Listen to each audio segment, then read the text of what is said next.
I think that it's important to have a faith. I think that it's important to believe in something. I was born Catholic, but I don't really believe in that stuff. I just like the Unitarian approach, or I'm reading the Tao Te Ching right now, and that's pretty interesting. Religion is for those who are scared to go to hell, but spirituality is for those who have been to hell and don't want to go to hell.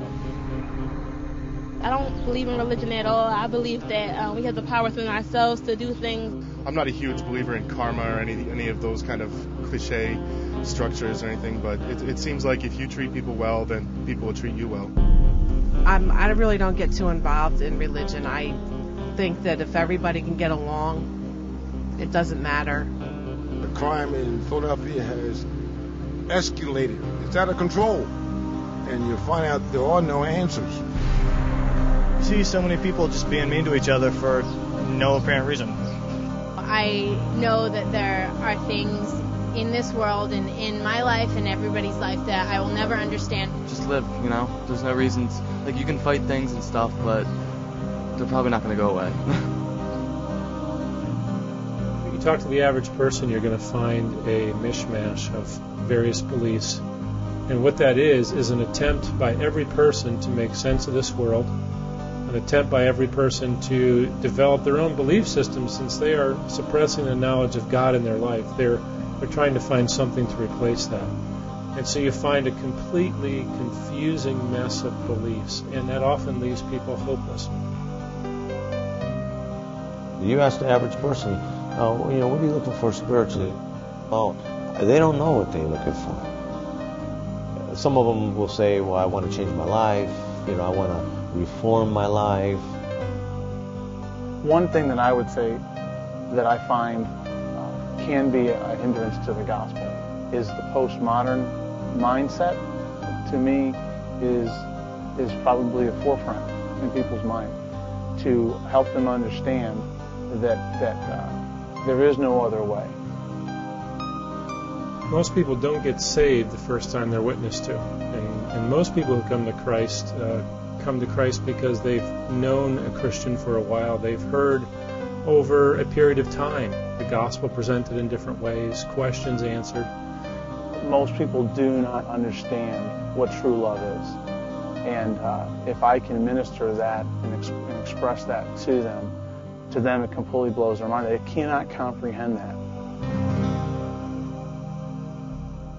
I'm quite frankly tired of hearing conservative pastors and theologians continue to complain about the fact that our society is so far gone that there's hardly any possibility for the success of the gospel in today's culture. I disagree. I think we at Calvary disagree. We're very aware of the changes in culture, and we talk a lot here about contextualization, contextualizing our message, not only on the mission field where everybody talks about it, but even in the United States of America. We believe that people are primed and ready because they're frustrated with the fragmentation that they see all around them. They're ready to see what genuine Christian love is. I think we have incredible training in the areas of preaching and counseling. I think our graduates are known as excellent preachers. I think in our theology department we are on the cutting edge of not only new developments in theology, but also the best ways to state our beliefs that have been around for thousands of years.